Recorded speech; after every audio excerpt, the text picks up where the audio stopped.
વડગામ તાલુકાના પસવાદળ ગામે ગામના જ જાગૃત નાગરિક મુકેશભાઈ કાંતિજી સોલંકી ઠાકુર દ્વારા તારીખ 30/6/2026ના રોજ આરટીઆઈ 2005 હેઠળ ગ્રામ પંચાયત પાસે 4 મુદ્દાઓને લઈ માહિતી માંગવામાં આવેલ, જેમાં વર્ષ 2021થી 2025 સુધી ફાળવેલ પ્લોટ, સનદો, વિકાસની ગ્રાન્ટ તેમજ ગામ પંચાયતના ગામતળ અને ગૌચર ખરાબામાંથી કાપવામાં આવેલ વૃક્ષો ક્યાં, કોને અને કયા નિયમ હેઠળ આ તમામ વસ્તુઓની લેખિત માંગણી કરેલ હતી, જેના જવાબરૂપી પંચાયત દ્વારા જ તેમને નોટિસ આપી તેમના મકાનના પુરાવા રજૂ કરવા આદેશ કરાયો હતો, જે નોટિસમાં સરપંચની સહી કરેલ પરંતુ કોઈ તારીખ કે વાર સમયનો ઉલ્લેખ કરેલ ના હતો.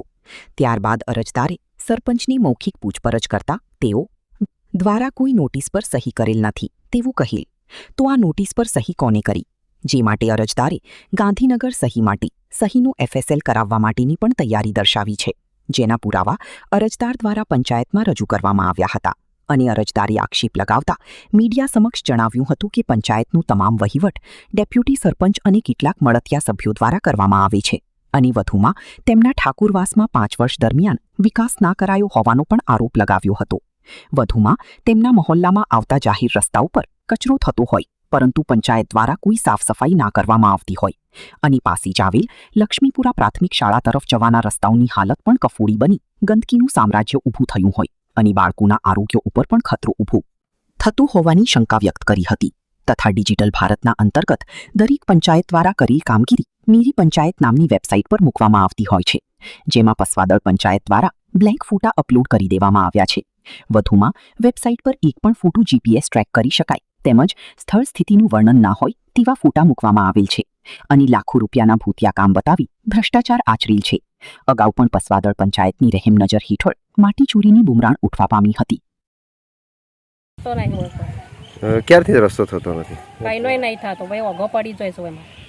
બરાબર. આ બાબતે સરપંચને અને પંચાયતમાં તમે કોઈ જાણ કરેલી ખરા? કોઈ કાર્યવાહી થતી નથી? ના. શું કહેશો? તો કાર્યવાહી નહીં થાય તો આગળ શું કાર્યવાહી રહેશે તમારે? નહીં ડેપ્યુટી સરપંચ સરપંચને કીધેલું વારંવાર રસ્તો પાસ નહીં થવા દેતા, ખાડા પડે છે, કોઈ ઠાકડોનો રસ્તો પાસ નહીં થવા દેતા. અને આ જે સ્કૂલની પાસે કચરો છે એમાં શું કહે છે? કચરો ઘણીવાર રજૂઆત કરી. પ્રશ્ન એ અમારો છે કે અમારા હોય ઘણીવાર રજૂઆત કર્યા, છેલ્લા 5 વર્ષથી નહીં હોય તો સરપંચને રજૂઆત કરી. સરપંચે કીધું કે તમારી હોય ના બ્લોક એલ વખત થઈ જાય તો હમણાં પાસ કરાવવા આવ્યા છતાં ડેપ્યુટી સરપંચ નથી થવા દેતા. આ ગામનું હેડલિંગ તમામ ડેપ્યુટી સરપંચ થ્રુ થાય છે, સરપંચનું કોઈ ચાલતું છે નહીં હોમો, બરાબર. મહિલા સરપંચ હોવાથી એમની કોઈ આ લોકો હેડવા જતા નહીં ડેપ્યુટીને. આ તમે સાહેબ હોય આ બાજુમાં સ્કૂલ આવેલી છે, નેનો છોકરો અહીંયા ભણવા જોઈએ છે, આ કચરો જુઓ, ચોમાનું પાણી આવતું હોય, ગટરની લાઈનો બધું ઉગાડી પડી છે. ગામની આખી વ્યવસ્થા એકદમ ડખડાઈ ગયેલી છે.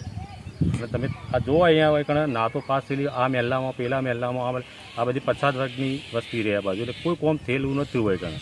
અને હમણાં મેં રેકોર્ડ ઉપર આપી તો મને દબાવવા માટેની ઘણી પ્રોસેસ કરી છે ડેપ્યુટી દ્વારા. મારા હમણાં સહી મેં કરીને આરટીઆઈ માગી છે, તો આરટીઆઈને લીધે એમને મને રિટર્ન નોટિસ આપી છે, બરાબર.